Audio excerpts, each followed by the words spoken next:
Okay, welcome back. Today we're talking about lesson 1.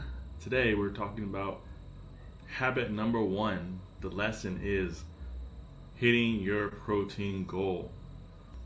And we're going to go into depth on how to do that here. Okay, so the first thing is determining what your protein goal is and how to do that. Okay, so if you're new, you're a beginner, you're wondering, what is my protein goal? There's a couple ways we can do that. First off, the best way with the best information is going to be a DEXA scan. A DEXA scan is going to show us our fat percentage, our muscle mass, our bone density, our visceral fat. It's going to have a lot of valuable information and stats that we need, especially as a starting point as a new beginner, or even if you're not a beginner but you're somebody who's never focused on improving your body metrics. The DEXA is going to be insurmountable in providing that information for you.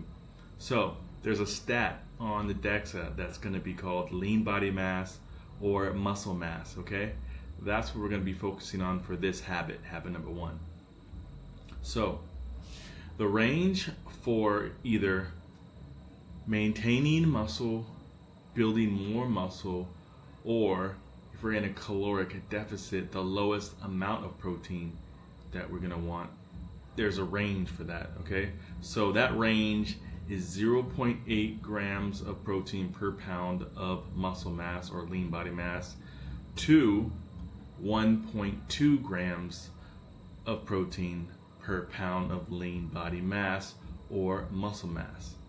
So once again, that range is 0.8 to 1.2. Now, depending on your goal, we're going to be somewhere in that range. If you're somebody who can't stomach that much protein, or maybe you're a female who wants to be a little more smaller and not lose muscle, but not necessarily, want to grab the most muscle as possible. And even though I advise against that, but I usually put those people who are, sensitive about being like more muscular on 0.8 pounds per pound of lean body mass. Now, if you just want to maintain, if you're somebody who's at their maintenance weight, there's a client of mine who's a guy, he's already pretty ripped. He might want to gain maybe 5 pounds of muscle, maybe in the wintertime and not in the summer. So in the summertime, we'll put him on 1 gram per pound of lean body mass or muscle mass, just so he can maintain his current physique. He runs a lot and does a lot of activity, so that's just to maintain. Now, when he wants to gain, 5 pounds in the winter or so, then we'll put him on 1.2 grams of protein per pound of muscle mass or lean body mass, and that's what's going to give him the most optimal muscle building potential. So that's the range. That's what you start off with. Okay, so depending on your goal, you're going to multiply that number by the amount of lean body mass or muscle mass you have.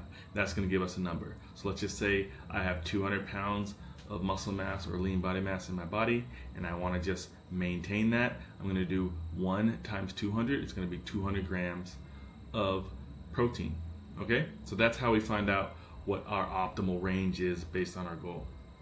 Okay, so the second part of this is, now how do we translate that into the foods we like?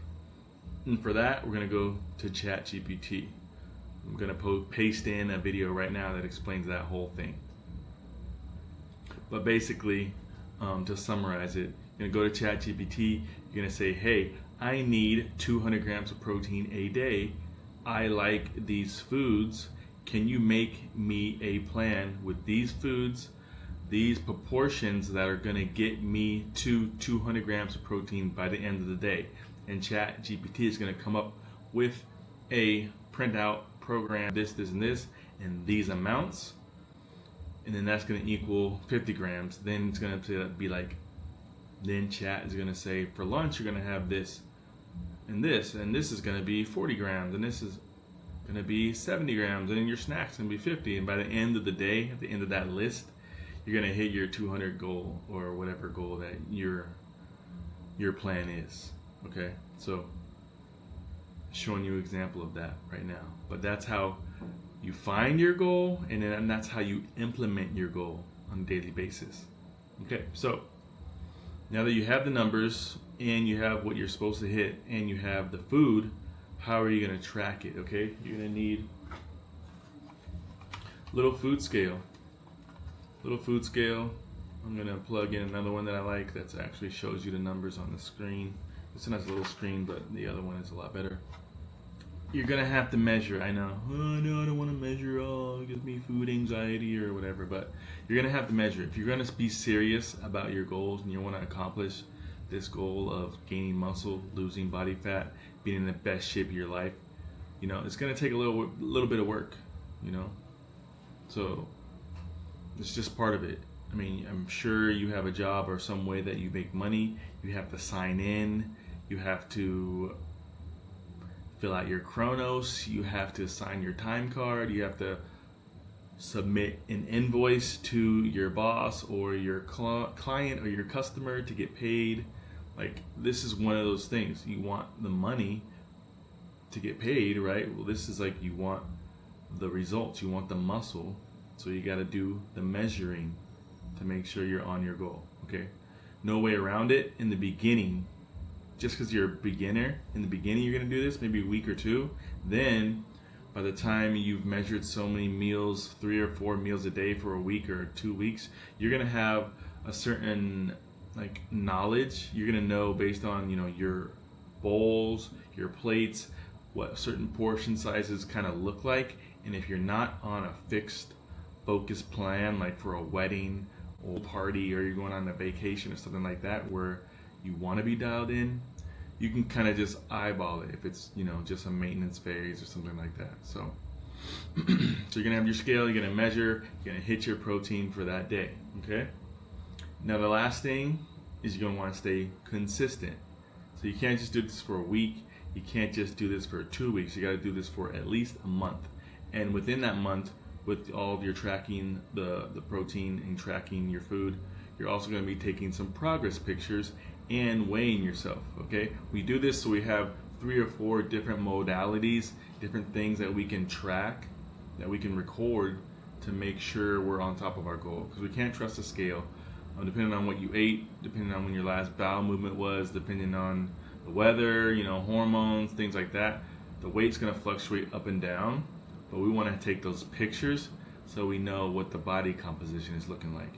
And then if we do 2 or 3 months of this, after 3 months we'll take DEXA, and that's going to give us the best picture of what's been happening for the last 3 months, and if we're making progress and things that we need to change, slow down, speed up, add more protein in, add less. So that's what's going to give us the best picture. So hopefully that breakdown was something that you learned from. If you have any more questions, hit me on the DM. And if you also want personal training, I have an app that does all of this for you. Okay, one app.